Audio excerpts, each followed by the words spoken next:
નમસ્કાર. દિવસભરના તાજા સમાચારોમાં તમારું સ્વાગત છે. તમારી સાથે હું છું પિનલગીરી ગોસ્વામી. સમાચારો વિસ્તારથી જાણીએ એ પહેલા મહત્વના સમાચારો ઉપર એક નજર.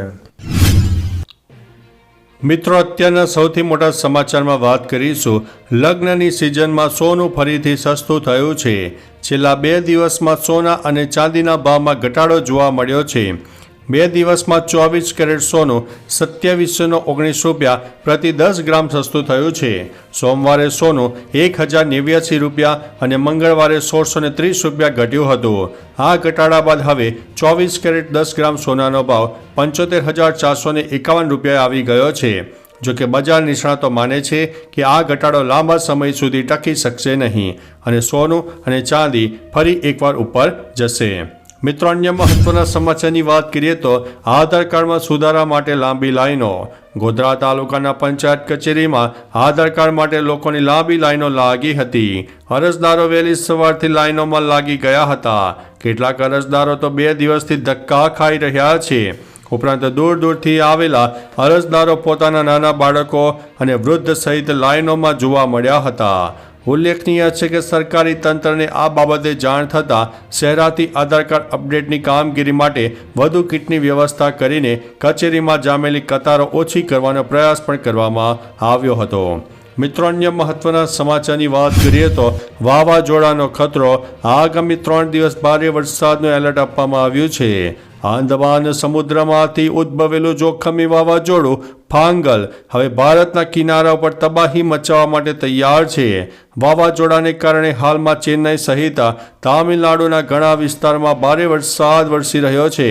હવામાન વિભાગની આગાહી પ્રમાણે આજથી 2 દિવસ માટે તામિલનાડુ અને પોંડિચેરીમાં ભારે વરસાદ અને ભારે પવનને લઈને એલર્ટ આપવામાં આવ્યું છે.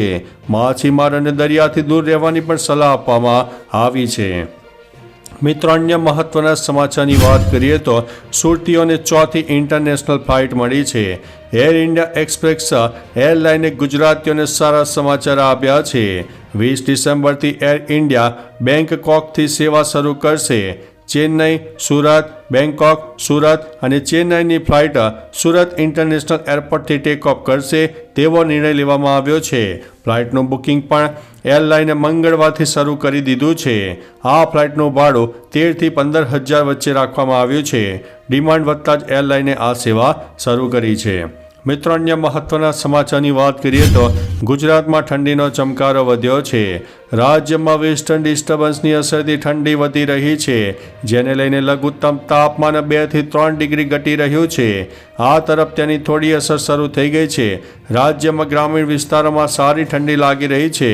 તો અમદાવાદમાં 16.7, વડોદરામાં 15, ગાંધીનગરમાં 15.1, રાજકોટમાં 16.3, સુરત અને ભાવનગરમાં 19.4 તેમાં ડીસા અને પાલનપુરમાં 16.1 ડિગ્રી લઘુત્તમ તાપમાન નોંધાયું છે.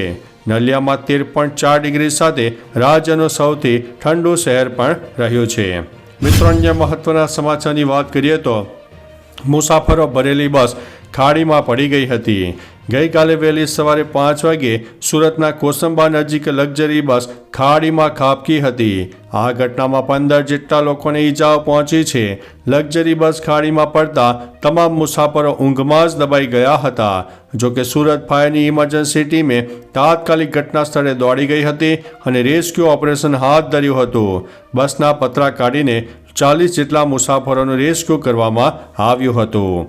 મિત્રો, અન્ય મહત્વના સમાચારની વાત કરીએ તો ક્રિકેટર ચેતેશ્વર પુજારાના શાળા વિરુદ્ધ દુષ્કર્મની ફરિયાદ નોંધાઈ છે.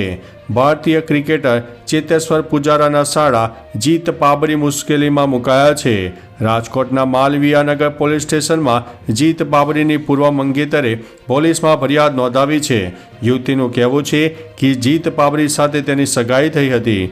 લગ્નની લાલચ આપીને જીત બાબરી દ્વારા બળજબરીપૂર્વક શારીરિક સંબંધ બાંધવામાં આવ્યા હતા. પછી સગાઈ તોડી નાખી. કહ્યું કે પોલીસે ફરિયાદ લેવાને બદલે મને ધક્કા પણ ખવડાવ્યા છે. મિત્રો, અન્ય મહત્વના સમાચારની વાત કરીએ તો સગીરે વૃદ્ધને ઉડાવ્યા ત્યારે બાજુમાં ડીવાયએસપી બેઠેલા હતા. ચાંદખેડા પાયસ 4 રસ્તા પાસે ગત 23 નવેમ્બરના રોજ એક કાર ચાલકે 2 વ્હીલરને ટક્કર મારતા સારવાર વેળા મોત થયું છે. જો કે આ તમામ ઘટનાની આસપાસ લગાવવામાં આવેલા સીસીટીવી કેમેરામાં કેદ થઈ ગઈ હતી. મહત્વની વાત તો એ છે કે કાર ચાલકે જેણે અકસ્માત સર્જ્યો તે સગીર વયનો હતો અને તેની બાજુમાં ડીવાયએસપી પણ બેઠેલા હતા. પોલીસે કાર ચાલક સામે ફરિયાદ દાખલ કરીને કાર્યવાહી પણ હાથ ધરી છે. મિત્રો, અન્ય મહત્વના સમાચારની વાત કરીએ તો સુરતના એરપોર્ટની નવી સફળતા. એરપોર્ટ ઓથોરિટી ઓફ ઇન્ડિયાએ આંકડાઓ જાહેર કર્યા છે. તે મુજબ સુરત એરપોર્ટ પર પ્રવાસીઓ વધી રહ્યા છે. છેલ્લા 10 મહિનામાં 13.39 લાખથી વધુ પેસેન્જરોએ સુરત એરપોર્ટ પરથી અવર જવર કરી હતી. દરમિયાન ઓક્ટોબર 2024માં સૌથી વધુ 1.36 લાખ મુસાફરો નોંધાયા હતા. સુરતના એરપોર્ટ પર નવી વિવિધ ફ્લાઇટ શરૂ કરાઈ હતી. છેલ્લા 10 મહિનામાં 911 ઇન્ટરનેશનલ અને 13,094 ડોમેસ્ટિક ફ્લાઇટની મૂવમેન્ટ પણ નોંધાઈ હતી. મિત્રો, અન્ય મહત્વના સમાચારની વાત કરીએ તો શું ચપ્પલ પહેરીને બાઇક ચલાવવાથી આવી શકે છે મેમો? ઓફિસ ઓફ નીતિન ગડકરીના ઓફિશિયલ ટ્વિટર એટલે કે એક્સ એકાઉન્ટ પર એવી પોસ્ટ છે જેમાં એ વાતની સ્પષ્ટ જાણકારી આપવામાં આવી છે કે ચપ્પલ પહેરવાથી ચલણ કપાશે કે નહીં. આ પોસ્ટ પ્રમાણે જોઈએ તો હાલમાં મોટર વ્હીકલ એક્ટમાં આ માટે કોઈ જોગવાઈ નથી. એટલું જ નહીં, જો કોઈ લુંગી, ગંજી કે હાફ શર્ટમાં સરવાર થાય તો પણ પોલીસ તમારું ચલણ ઇસ્યુ કરી શકતી નથી. મિત્રો, અન્ય મહત્વના સમાચારની વાત કરીએ તો પુષ્પા 2નું એડવાન્સ બુકિંગ આ દિવસથી શરૂ થઈ ગયું છે.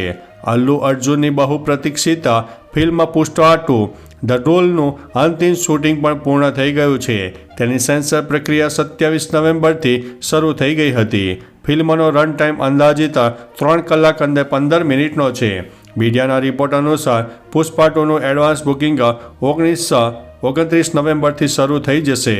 ફિલ્મનો સેન્સર કટ પહેલાથી જ લોક કરી દેવામાં આવ્યો છે. ઉપરાંત ગઈકાલે 27 નવેમ્બર અને ફિલ્મ તેલુગુ સેન્સર સર્ટિફિકેટ માટે બતાવવામાં આવનારું હતું. મિત્રો, અન્ય મહત્વના સમાચારની વાત કરીએ તો અદાણી સમૂહે આરોપીને નકારી કાઢ્યા છે. ગૌતમ અને સાગર અદાણી સામેના આરોપોને અદાણી ગ્રુપે નકારી કાઢ્યા છે.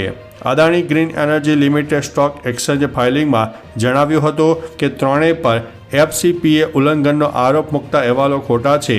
તેમના પર એવા ગુનાઓનો આરોપ મૂકવામાં આવ્યો છે જે નાણાકીય દંડ અને કેદની સજાને પાત્ર છે. ગૌતમ અદાણી, સાગર અદાણી અને વિનીત જૈન પર US DOJ આરોપ અથવા તો US SEC સિવિલ ફરિયાદમાં નિર્ધારિત FCPAના ઉલ્લંઘનનો આરોપ નથી. મિત્રો, અન્ય મહત્વના સમાચારની વાત કરીએ તો મહારાષ્ટ્રમાં ભાજપે નવો પ્લાન બનાવ્યો છે. મહારાષ્ટ્રમાં ભાજપ સરકારની રચનામાં મોડું કરી રહ્યા છે, જેને લઈને વિવિધ ચર્ચાઓ પણ થઈ રહી છે. એક અહેવાલ અનુસાર ભાજપે લાંબા ગાળાનો ગેમ પ્લાન બનાવ્યો છે. ભાજપના મંત્રીમંડળની રચના, ખાતા ફાળવણી, પ્રભારી મંત્રીઓ બધા નક્કી કર્યા પછી સરકાર રચવા માગે છે. ભાજપ મોડું કરી રહી છે. એકનાથ શિંદે પર માનસિક દબાણ પણ લાવી રહી છે. અજીત અને અન્ય પક્ષો અને અપક્ષના ટેકાથી ભાજપ સરકાર રચી શકે છે, છતાં હાલમાં તેમનો વિલંબ પણ થઈ રહ્યો છે. તો ચાલો મિત્રો, ફરીથી દેશ અને દુનિયાના સુપરફાસ્ટ સમાચાર લઈને મળતા રહીશો. ત્યાં સુધી અમને રજા આપશો.